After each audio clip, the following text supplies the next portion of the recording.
இனிய காலை வணக்கம். இன்றைக்கி பார்த்திங்கன்னா குரும்புதூரில் இருக்க சனிக்கிழமை வருவீங்க. வடக்கு பார்த்த பிள்ளையார். அந்த கோபுரம் வந்து பார்த்திங்கன்னா சனீஸ்வரன் மேற்கு பார்த்த மாதிரி இருக்கார். திருநள்ளாறு கீக்கோல்னு சொல்கிறாங்க. இது ஆஞ்சநேயர் சன்னதி கிழக்கு பார்த்த மாதிரி இருக்குது. சனி பகவான் திருநள்ளாறு சம்மந்தப்பட்டவங்க போக முடியாதுங்க. இது வந்து கும்பிடலாம். ரிசல்ட் வந்து எக்ஸலண்ட்டாக இருக்குது. இங்கே வந்து கும்பிட்டு பாருங்கள். ஓகே, நன்றி, தேங்க்யூ.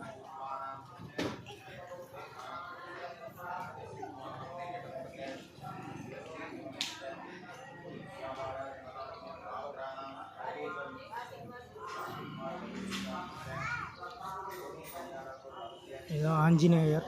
ஓகேங்க, இது சனி பகவான் சன்னதி. நான் கும்பிட்டு போக மாட்டேன். இதுதான் என்ட்ரன்ஸு.